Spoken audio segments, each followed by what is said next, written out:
Blake Lively believes she's doing the right thing. Apparently, according to People, she has no regrets. Blake Lively is officially spiraling. After The Hollywood Reporter dropped an absolute bombshell, all eyes are on her, and not for the reasons she's used to. Her once pristine image, crumbling. And if we're being real, we kind of saw this coming. That flawless, glossy Hollywood princess act, yeah, it's falling apart. And it looks like Blake is finally getting a taste of her own medicine. Behind the smiles, the hair flips, and the elegant Instagram reels, something much darker has been brewing. And now, it's all unraveling. She's like, oh no, she's doing this she's carrying this burden for all the other victims out. Her carefully curated empire is crashing down. Forget the glammed up premieres or perfectly lit selfies. What's happening now is raw, messy, and absolutely popcorn worthy. This isn't just a scandal, it's a cinematic downfall. People magazine, everything there used to be so pro-Blake Lively, and I think they had someone probably sitting there going through them and deleting the ones that were negative.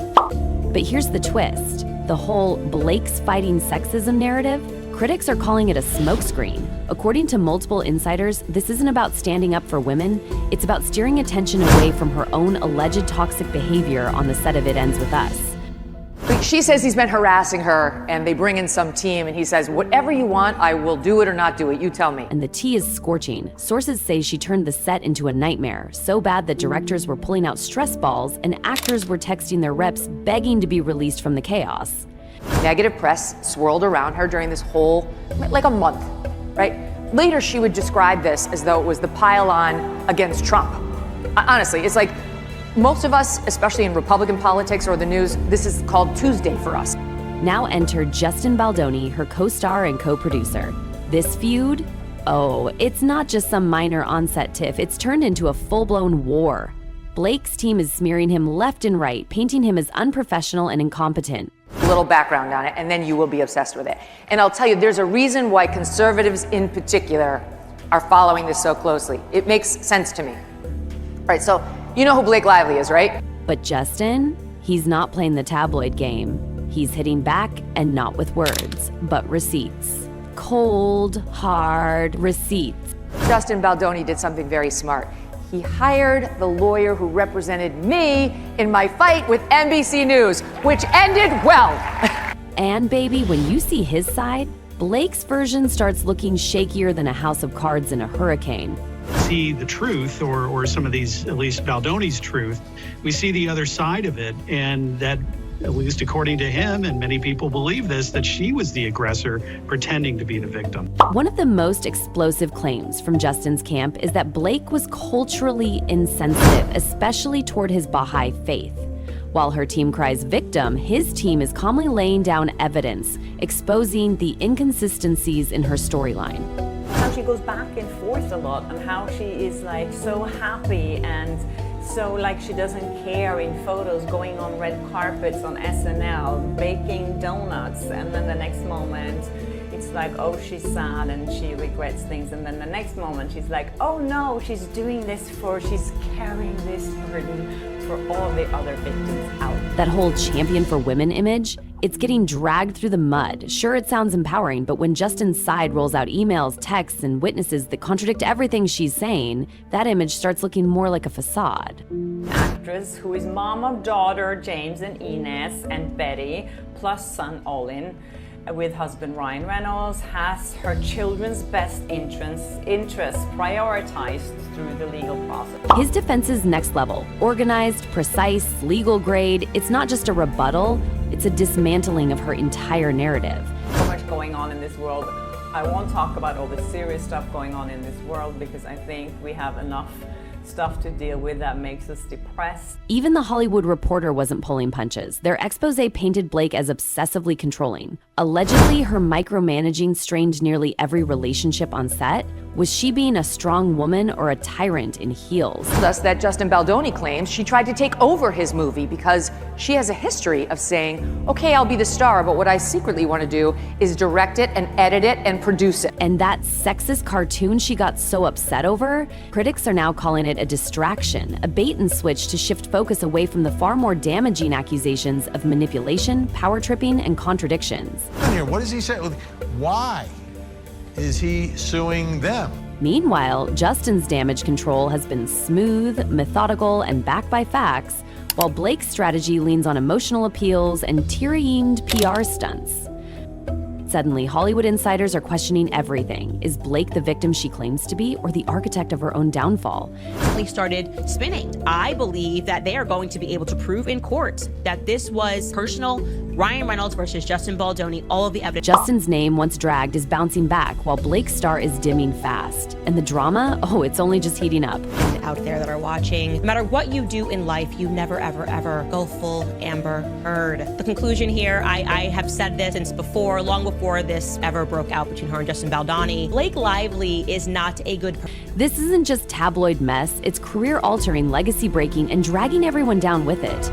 The Blake Lively meltdown, certified Hollywood spectacle. Thus, that Justin Baldoni claims she tried to take over his movie because she has a history of saying, okay, I'll be the star, but what I secretly want to do is direct it and edit it and produce it. I want all the roles for me and only me. I want full control because I am a controlling bully. And now we get to the lawsuits. Because nothing screams I'm doing amazing quite like suing your co-star. Blake's lawsuit, initially seen as a crusade for justice, is now being exposed as a PR maneuver. Hired the lawyer who represented me in my fight with NBC News, which ended well. His name is Brian Friedman, and he's a legal genius. Highly recommend if you ever, God forbid. And Brian Friedman knows how to fight back against a bully. Insiders say this legal stunt wasn't about correcting wrongs. It was about scrubbing her reputation clean after the It Ends With Us mess blew up in her face. Lively's claims that she was allegedly harassed by this guy when they shot the movie It Ends With Us, a film about domestic violence. She tried to brand herself as a modern Joan of Arc, a warrior for the wronged. But while telling the story of abuse and resilience, she was plugging her gin and hairspray. That's not activism, that's marketing. Negative press swirled around her during this whole, like a month, right? Later, she would describe this as though it was the pile-on against Trump. Honestly, it's like most of us, especially in Republican politics or the news, this is called Tuesday. Let's talk timelines. Her so-called spontaneous expose with the New York Times, metadata proves it was months in the works. Months.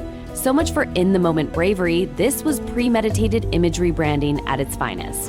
Do the opposite and just imply, again, more toxic crap and negativity about everything this man does must have been to seek pleasure? I mean, you were so full of yourself. The lawsuit? Less about justice, more about rebranding. She rolled into court armed with the glam squad and pre-approved captions for Instagram. The Daily Mail caught her looking sad at a horse event. Was it regret? PR exhaustion, or just more staged theater? And let's not forget the press machine in overdrive. People magazine claims she didn't regret anything, while another source said she was questioning everything. Contradictions much? It's like her entire camp can't decide which version of Blake they're selling. Then we have her carefully crafted woman of the people image, but when you peel back that glossy surface, it starts to feel more like a performance. Every paparazzi shot, calculated. Every sad girl coffee stroll, scripted. This isn't vulnerability, this is image control on steroids. And baby, the internet caught on. Fans and skeptics alike started digging. Sleuths discovered that her surprise lawsuit wasn't so surprising after all. The article she supposedly responded to, already in the works months prior. It's giving planned like a heist. Justin Baldoni? He didn't come to play. While Blake Lively was crafting emotional monologues, Justin came armed with cold, hard proof. Receipts, timelines, messages, and call logs. It was like she brought a diary and he brought a legal binder. Actor Adam Mannon, who worked on It Ends With Us, stepped forward too. His words? Sharp, calm, but damning. He said Blake twisted events and misrepresented their scenes. The set, according to him, was professional, respectful, and safe, a direct hit to Blake's claims. And then came the cultural layer. Blake's team allegedly misrepresented or mocked Justin's Baha'i faith. That's not just messy, it's dangerous. Hollywood should have evolved past that years ago. Ignoring the implications? Alarming. The Hollywood Reporter didn't tiptoe around this either. It called out the chaos, the micromanagement, and control issues. This wasn't an actress facing a tough shoot. It was someone allegedly trying to control every department, every scene, every conversation. And let's not forget Blake's own history. That bizarre Disneyland interrogation story about a stolen Mickey eraser, her "I started school at 3 because I was too smart" tale. These weren't quirky anecdotes. They were calculated moments of myth-making. Even her SNL stints and red carpet appearances were layered in duality. One moment relatable girl next door, the next Hollywood goddess. All while promoting gin and hairspray during serious interviews about trauma. The disconnect? Blinding. Then there's the silence. Ryan Reynolds, usually the king of lighthearted quips, has gone quiet. Very quiet. That Deadpool PR drama from before, now it looks like part of a bigger pattern. And people are noticing. As for Blake's unshaken beliefs, what does that even mean? It's starting to feel like every statement is part of a tightly managed narrative. Even the so-called candid paparazzi shots seem suspiciously convenient. More voices are speaking out now, but not for Blake, for Justin. One crew member said bluntly, "This wasn't activism, it was ego." Another insider claimed Blake kept rewriting history, twisting the truth to keep her image intact. And the peak of absurdity? When she allegedly cast herself as some kind of Khaleesi figure, the mother of dragons in this supposed war. But real life isn't Game of Thrones. And the dragons? They're receipts. Blake's carefully spun narrative, a female star battling a male director's control, is unraveling, especially now that multiple people are backing Justin's version of events. The spontaneous lawsuit? Turns out it may have been planned months in advance. And if this goes to court, the fallout could be devastating. Not just for her public image, but for her brand deals, future roles, and that carefully curated, relatable Hollywood mom aesthetic. Meanwhile, Ryan's silence continues to speak volumes. The perfect couple image is starting to crumble under the weight of leaked clips, old interviews, and rumors. Even entertainment outlets that once championed her, People, TMZ, Page Six, are shifting their tone. Headlines are turning skeptical. Reporters are starting to ask if Blake's entire campaign was a long game of manipulation. So where does this leave her? Will Blake deliver an emotional apology and claw her way back with a redemption arc? Or has the Golden Girl finally lost her shine for good? Hollywood loves a comeback, but it lives for a scandal, and this one's got it all. So whose side are you on? Because the next act is coming fast, and no one's script is safe.